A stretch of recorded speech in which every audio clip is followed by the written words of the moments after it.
Hello everyone. So in this video of chapter elements of group 1 and 2 I am going to talk about the chemical properties of elements of group 1 and group 2. As you all know, the alkali metals and alkaline earth metals are very reactive in nature, and as a result of this they always found in a combined state. Their reactivity is due to their lower ionization enthalpy value, and the reactivity of these metals increases with increasing atomic radius and corresponding lower ionization enthalpy down in a group 1 and group 2. The elements of group 1 and 2 we all know these are S block elements, and they used to show some similar chemical properties. And the differences in their chemical properties is due to the variation in atomic size, ionization enthalpy value, and their valencies. Now, the first chemical property is the reaction of metals with oxygen or air. All the elements of group 1 rapidly lose their luster in air due to the formation of layer of oxide or peroxide, and in some cases superoxide by the reaction with oxygen in. For example, if lithium is reacting with oxygen, it is giving you Li2O. If sodium is reacting with oxygen, it is giving you peroxide, which is sodium peroxide, and formula is Na2O2. And potassium is reacting with oxygen to give you potassium superoxide with formula KO2. And the oxides of group 1 metals are strongly basic in nature. They dissolve in water to form aqueous solution of strong alkali. Like lithium oxide is dissolving in water to give you lithium hydroxide. Similarly, group 2 elements also react with oxygen, and they used to form oxide, and this oxide film used to be accumulated over the surface of the metals. And one more thing also happened: when these metals are burnt in air, their oxide plus the nitride of the metal is also be formed. Like if we are taking magnesium metal right here, magnesium on burning in air, it will produce magnesium oxide, which is MgO, and it will also produce magnesium nitride with chemical formula Mg3N2. Now, what is the reaction of S block metals with water?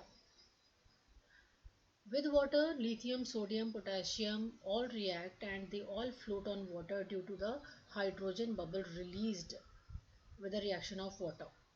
Like sodium will react with water to give you sodium hydroxide, and hydrogen gas is liberated. Lithium reacts slowly, but sodium, potassium react vigorously with water, and due to the highly exothermic reaction, sodium and potassium metals used to catch fire when we put in a water. Group 2 elements, they also react with water, and they used to also form their hydroxide, and hydrogen gas is also liberated with the reaction of water. Beryllium does not react with water.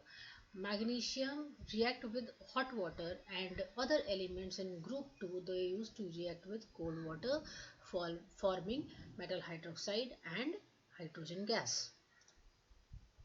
Now, reaction with hydrogen.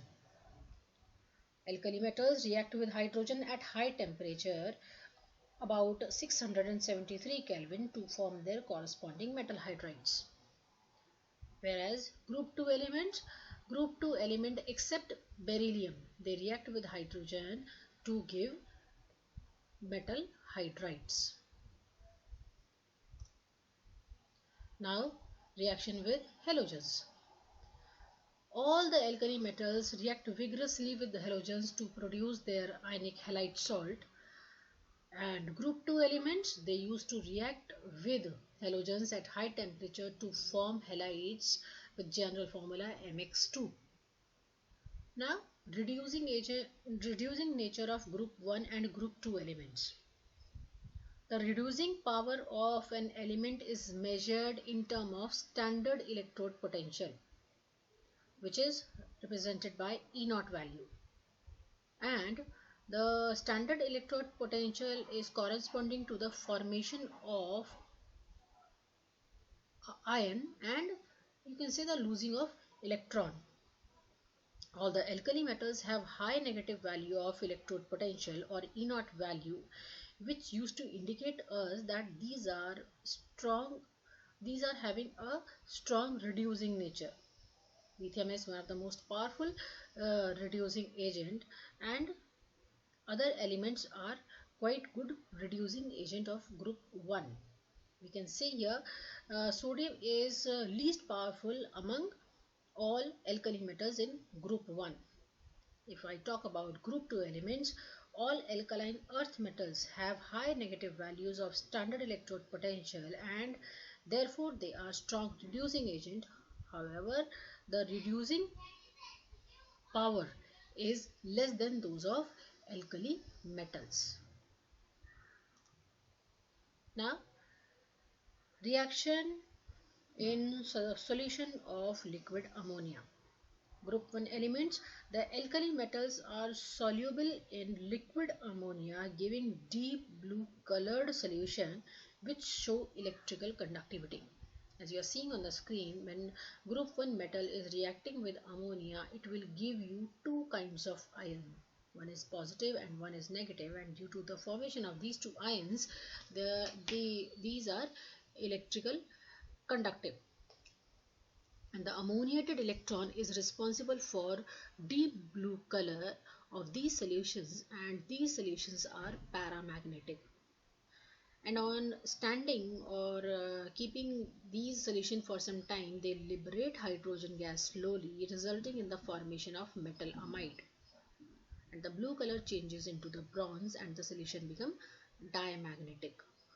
Like if I am talking about sodium here and is reacting with liquid ammonia, it will give me sodamide, NaNH2. Here reaction which is written over here in this on the screen, Am is denoting us the solution in ammonia. Group 2 elements. Group 2 elements similar to alkali metals. The alkaline earth metals are soluble in liquid ammonia to give us deep blue black colored solution. Thank you.